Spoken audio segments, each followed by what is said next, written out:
Rahim history of USA. तो syllabus review करते हैं हिस्ट्री ऑफ यूएसए का कि यूएसए की हिस्ट्री का जो सिलेबस है सीएसएस में वो कैसा है, कितना है। तो सबसे पहले तो यूएसए जो है ना, यूनाइटेड स्टेट ऑफ अमेरिका। तो अमेरिका जो है ना वो पूरा एक कंटिनेंट है, ठीक है। तो उसमें से यूनाइटेड स्टेट जो है ना वो एक अलग पार्ट है जिसमें 50 स्टेट्स हैं। फिर उसका जो है ना आगे हमने हिस्ट्री में आप सबसे पहले इंट्रोडक्शन उसका देखना होता है। एशियन टाइम्स टू 1492, यानी 1492 से पहले जो है ना पुराने दौर से कि क्या हिस्ट्री है इसकी, क्या आइस एजेस थे, फिर कैसे जो है ना पहले लोग वहाँ अमेरिका पहुँचे। तो वो कहते हैं कुछ ब्रिज सा था कि आइस एजेस के दौरान कुछ लिंक था कि जिसके थ्रू जो है ना कुछ लोग उधर चले गए, वो हंटिंग करते थे, वो जो है ना जिनको कहते हैं एस्टॉक वगैरह जो है ना एस्टैक्स, इस तरह के जो ना कुछ लोग थे पुराने जो उधर चले गए शिकार वगैरह करते। तो वहाँ पे फिर उनने कॉलोनियाँ बनाई, वहाँ उनने फिर जो है ना वो बाकायदा एक सोसाइटी बनाई, वो रहने लगे। फिर है जी advent of the Europe's to British supremacy. तो फिर जो है ना 1492 के जो है ना पहले वो गया है कोलंबस, ठीक है। तो क्रिस्टोफर कोलंबस ने पहले किए, फिर उनने 4-5 वोजेस की, उनने 4-5 सफ़र, 5 सफ़र उनने किए। फिर इस तरह जो है ना पहले वो स्पेन, फिर जो है ना वो पुर्तगीज़, फिर ब्रिटिश, इस तरह जो है ना वो सारे आस्ता आस्ता गए और उन्होंने अपनी अपनी कॉलोनियाँ वहाँ पे बनाई। तकरीबन ये 16 कॉलोनियाँ थी जो वहाँ बनी। उसके बाद जो है ना तो ये सारा जो है ना वो यूरोपियन का वहाँ पे एडवेंट था, उनकी आमद थी, वो वहाँ पहुँचे। ढूंढते हुए क्या ढूंढ रहे थे वो, असल में ढूंढ वो इंडिया रहे थे कि इंडिया जाने का रास्ता, क्योंकि इंडिया के थ्रू वो बिज़नेस करना चाहते थे इंडिया से, स्पाइसेस वगैरह का और चीज़ें जो थी इंडिया में। क्योंकि इंडिया उस लिहाज से बड़ा जो है ना बरसगीर यानी सब कंटिनेंट बड़ा था, फेमस था कि यहाँ पे बहुत से जो है ना रॉ मटेरियल्स हैं। और ब्रिटिश जो यूरोपियन है ये इनने इंडस्ट्रियल रेवोल्यूशन हुआ था, अभी भी रेनेसेंस का पीरियड स्टार्ट हुआ था। तो इनने सोचा कि फिर जो है ना फैक्ट्री वगैरह लगाने के लिए रॉ मटेरियल तो कहीं से लाना पड़ेगा, तो वो फिर इधर से इन्हें सस्ता पड़ता था। तो ये फिर कुछ समुंदर का रास्ता ढूंढ रहे थे कि सब कंटिनेंट में आने का, क्योंकि इनको जो थे ये टर्की वाले ये इधर घुसने नहीं दे रहे थे, ये रास्ता ब्लॉक कर लेते। तो फिर इनने ये ढूंढने की कोशिश में जो है ना वो खर्चा किया और पहुंच के अमेरिका। और उनने पहले जो बंदे देखे उन्हें नाम दिया कि इंडियंस। अब दूसरा यूएसए एज ब्रिटिश कॉलोनी। तो 1606 से 1783 तक जो है वो ये कॉलोनी रहा है ब्रिटिश की, कि ब्रिटिश ने वहाँ पे जो है ना वो कॉलोनियाँ बनाई अपनी। फिर किया कि उनने कॉलोनी में करते ये थे कि जो कॉलोनियाँ वहाँ जो सामान बनता था, जो सामान पैदा होता था, जो कुछ होता था, जो कुछ भी उसको वो वहाँ से ले आते थे वापस इंग्लैंड, यूएसए, यूके। तो ब्रिटिश ले आते थे और फिर उनको दोबारा जो है ना वो जैसे ख़रीद के पहले फिर जो है ना डबल कीमत में बेचते थे, ट्रिपल में दोबारा लेके जाते थे, कहते थे जहाज़ भी हमारे होंगे, सामान भी हमारा होगा। तो ये फिर कॉलोनी को मसला था इन चीज़ों से कि हम बनाएं, हम ही जो है ना चीज़ें यहाँ हों, ये वहाँ यहाँ से ले भी जाएं और जो है ना फिर हमें ही डबल ट्रिपल कीमत में दें। तो उससे बेहतर नहीं कि हम इधर ही चीज़ें रखें। तो फिर आस्ता आस्ता उन्होंने उनके माइंड में आया, ब्रिटिश कुछ उन पे जो है ना वो लगाते थे, सैंक्शंस लगाते थे, कभी कभी जो है ना वो कुछ पैक्ट, कुछ जो है ना वो फिर टैक्स लगाते थे कि इस चीज़ पे टैक्स, उस चीज़ पे टैक्स, हर चीज़ पे इन्होंने टैक्स लगाया था ब्रिटिश। तो इस वजह से फिर जो है ना अमेरिकन जो थे, जो उधर यूएसए में लोग थे वो भी ब्रिटिश ही, लेकिन वो फिर तंग आ गए इन चीज़ों से। फिर उन्होंने फैसला किया कि अब नहीं, उनने फिर इंडिपेंडेंस का फिर उन्हें सोचा कि इंडिपेंडेंस अब तो मुश्किल हो गया इतनी चीज़ों को जो है बर्दाश्त करना। तो फिर इनने जो है ना वो यूएसए वालों ने कुछ टी बोस्टन टी पार्टी हुई, जहाँ पे चाय जो है ना उनने इनकार कर दिया, फेंक दी समंदर में दोबारा, जो पत्ती वगैरह थी। तो वहाँ पे जो है ना फिर इन्होंने कुछ अमेरिकन को मार दिया, 3-4 को। तो उस वजह से फिर जो है ना काफ़ी शोर हुआ और उन्होंने कहा कि आप मार्च करेंगे हम। फिर उन्होंने मार्चें की, फिर इस तरह उन्होंने जो है इंडिपेंडेंस ली 1783 को।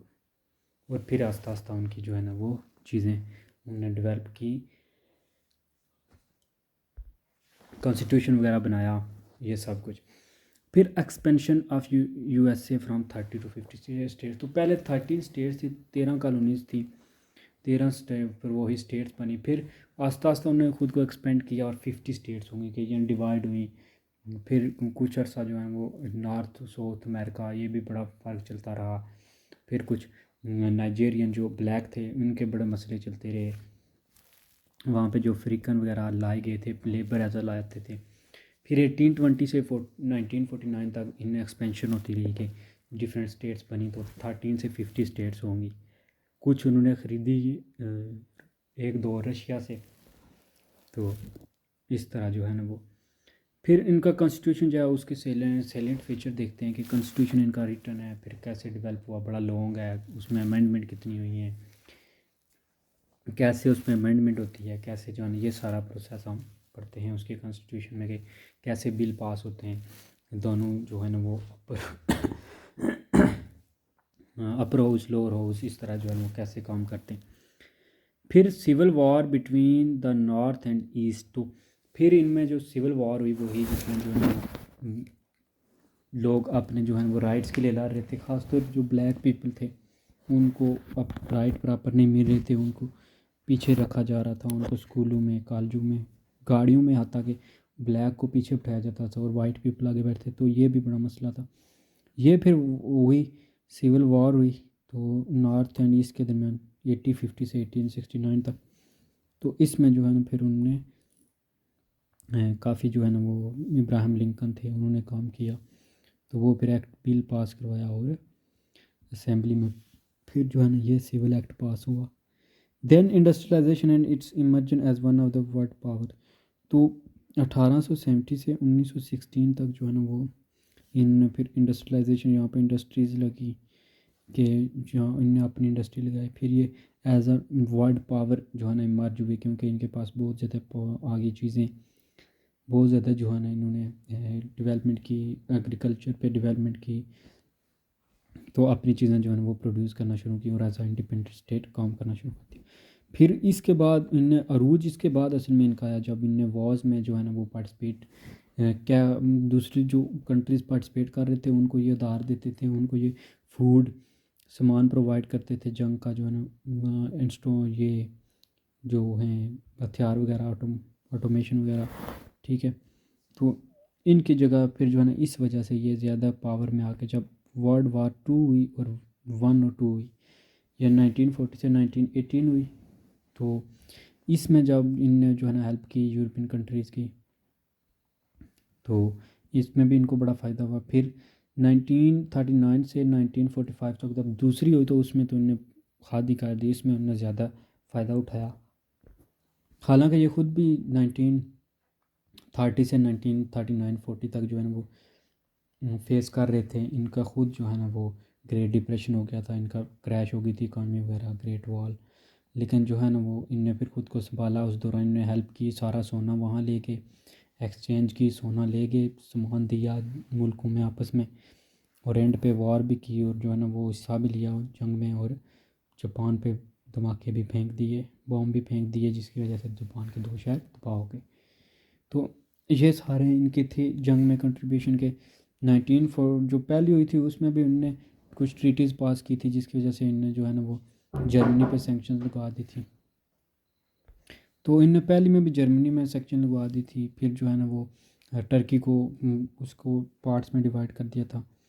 तो ये सब तो हुआ था, लेकिन दूसरी में फिर उन्होंने ऐसा ही किया, जर्मनी को 2 पार्ट्स में डिवाइड कर दिया। फिर जो है ना इसी तरह हिटलर और ये अटैक की, जापान पे भी जो है ना वो गिरा दिए बॉम्ब, और इस तरह इनने जंग में एंट्री की और यूएसए की है, यूके की हेल्प की।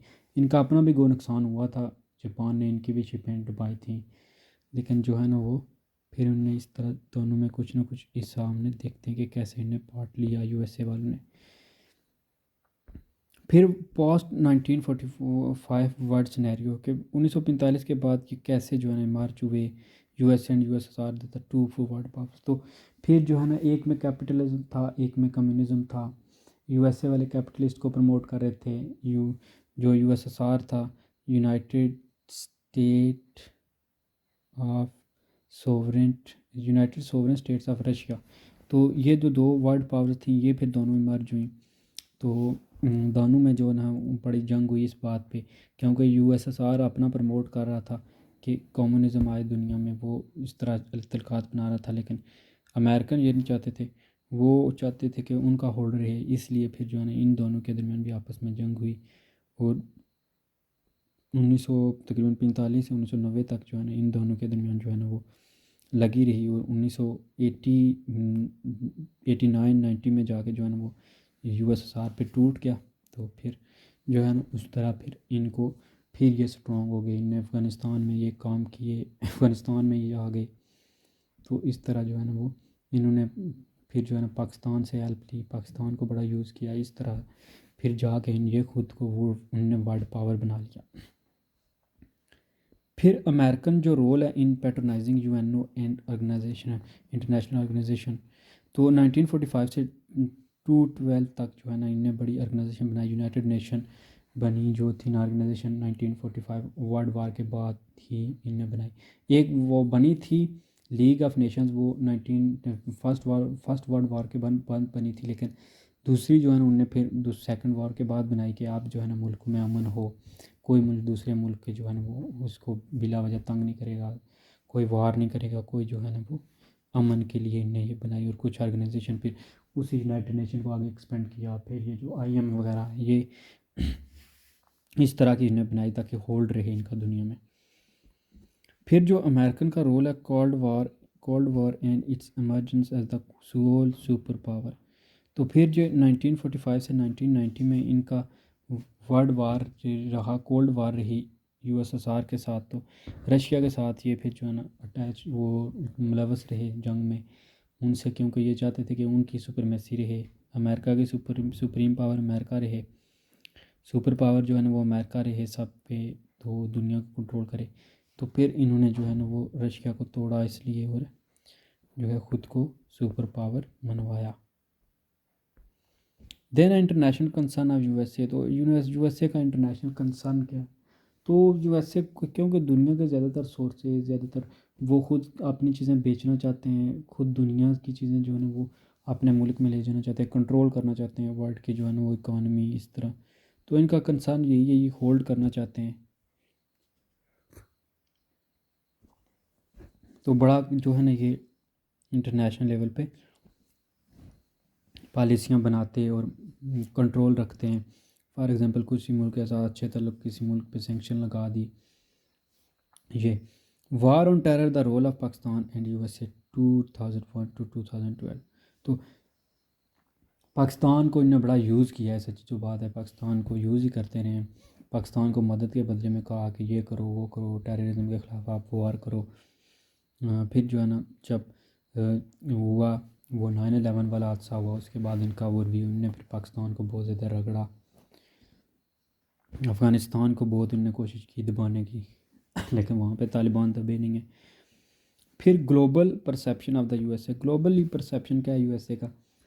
तो ग्लोबली यही है कि ये कंट्रोल ही करना चाहते हैं। सऊदीया के साथ देखें अच्छे तल्लुकात हैं, जिन मुल्क से उनको फ़ायदा है वो उनके अच्छे तल्लुकात हैं। बड़े जो कंट्री हैं, जो कंट्री पावरफुल हैं, उनके साथ उनने अच्छे तल्लुकात बनाए हुए हैं। जो वो चाहते भी नहीं है कि कोई कंट्री जो है ना, जैसे पाकिस्तान ने रशिया के साथ अगर करने की कोशिश की तो वो पाकिस्तान को नुकसान पहुँचाते हैं।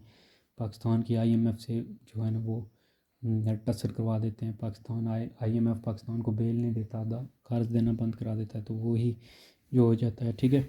फिर प्रोग्रेसिव एरा जो वहाँ पे शुरू हुआ। फिर थियोडोर रोजोवेल्ट थे और वुडरो विल्सन थे, इन्होंने बड़ी जो है ना वो एग्रीकल्चर के लिहाज से बड़ी पॉलिसियाँ बनाई। बड़े जो है ना वो लोगों की उनको कर्ज दिए ताकि जो है ना लोग काम करें, मुल्क में जो है ना प्रोग्रेस आए। तो इन्होंने इंडस्ट्रियाँ लगाई, इन्होंने जो है ना इन दोनों जो प्रेसिडेंट थे इन दोनों का बड़ा रोल था। फिर ग्रेट डिप्रेशन आई और न्यू डील को जो है ना न्यू डील दी थी वुडरो विल्सन ने मेरे ख्याल में दी थी, कि रोजोवेल्ट ने दी थी, फ्रैंकलिन ने मेरे ख्याल में दी थी। तो ग्रेट डिप्रेशन हुआ था। फिर ग्रेट डिप्रेशन 1930 से जो है ना वो 1940 तक तकरीबन रहा, 1 डेकेड, जिसमें इनने जो भी जो है ना वो बिल्कुल कंगले हो गए थे अमेरिकन भी। तो इन्होंने फिर ओपनली लोगों को से कहा कि इन्वेस्ट करो, पॉलिसियाँ बनाई, नई डील आई, तो फिर जाके ये फिर सिविल राइट मूवमेंट चली कि वहाँ पे ब्लैक लोगों को नहीं मिल रहे थे राइट्स, तो कुछ मूवमेंट्स चली, ब्लैक और वाइट लोग आपस में लड़ने लगे, वॉर हुई, सिविल वॉर हुई। तो फिर जो है ना वो इस तरह की मूवमेंट्स उठी और फिर एंड पे जो है ना सिविल राइट्स एक्ट पास हुआ। फिर यूनाइटेड नेशंस का जो है ना वो स्टेट्स का रोल क्या इंटरनेशनल कॉन्फ्रेंस में, पाकिस्तान इंडिया में बड़ा रोल है कश्मीर के लिहाज से लेके जो है ना वो करते हैं वो तो कहते हैं कि ख़ुद फैसला करें, कश्मीरी लोग फैसला करें, लेकिन इंडिया और पाकिस्तान नहीं चाहते। फिर वो इंटरनेशनल जो फ़लस्तीन और इसराइल की है, फिर यूक्रेन और आजकल चल रही है रशिया की, तो इन सब में जो है ना बड़ा ये इंटरेस्ट लेते हैं, बड़ा पार्ट लेते हैं और हेल्प भी करते हैं एक कंट्री की दूसरे के ख़िलाफ़, जहाँ वो उनका मकसद होता है, प्रॉफिट ही होता है, वो अपने मुल्क का इंटरेस्ट देख के वो इन्वेस्ट करते हैं। फिर यूएस के प्रेसिडेंशियल जो इलेक्शन है ये किस बेस पे होते हैं, कैसे उनका प्रेसिडेंट बनता है, कैसे वोटिंग होती है, सारा कुछ ये प्रोसेस होता है कि जो है ना वो लोग कैसे डायरेक्ट डेमोक्रेसी है या इनडायरेक्ट डेमोक्रेसी है, कैसे बिल पास होते हैं, कैसे जो है ना वो प्रेसिडेंट सेलेक्ट होता है। फिर the US Congress role and function, तो जो उनकी कांग्रेस है या जिस तरह हमारा जो है ना पार्लियामेंट है, उनकी कांग्रेस का क्या रोल होता है, वो कैसे सिलेक्ट होती है, कौन सिलेक्ट करता है, कितने बंदे होते हैं, हर स्टेट से 2 बंदे होते हैं, फिर जो है ना उसकी मुद्दत कितनी होती है, ये सारी चीज़ें उनके फिर रोल और फंक्शन क्या। फिर separation of powers, check and balance कैसे चेक किया जाता है, वहाँ पे चेक एंड बैलेंस कैसे काम किया जाता है उन पावर्स के दरमियान, पावर की सेपरेशन कैसे की जाती है, कैसे जो है ना वो वर्क करती हैं, ये सारा कुछ जो है ना देखा जाता है। अब सजेस्ट रीडिंग तो बहुत सी हैं इसमें कि ये बुक भी पढ़ें वो बुक भी पढ़ें, लेकिन इतनी बुक्स पढ़ना बहुत मुश्किल है। तो आप सिंपली जो है ना वो कोई बुक ले लें, जो है ना वो मोस्टली लोग ये पॉकेट हिस्ट्री, अगर आप फुल बुक पढ़ना चाहते हैं तो ये चाहिए। फिर जो है ना कुछ लोग वो मौजूदार और की जो है ना बुक है वो एक पसंद करते हैं, उसको पढ़ते हैं। लेकिन यहाँ पे हर टॉपिक के लिए एक अलग सी बुक है, तो वो मुश्किल है आपको मिले, आप ले नहीं सकते या पढ़ने का इतना टाइम नहीं होता। तो आप एक लोकल बुक ले लें, बाकी लेक्चर को अच्छे से अटेंड करें, तो आप जो है ना उसी बुक पे नोट कर लें जो कुछ इजाफी है, या फिर आप करें कि अपने ही नोट्स बनाएं डिफरेंट टॉपिक के लेक्चर वीडियो वगैरह करके सर्च, तो तभी आपको जो है वो फ़ायदा होगा और अच्छे से तैयारी होगी। Thank you for watching this video, like and subscribe the channel.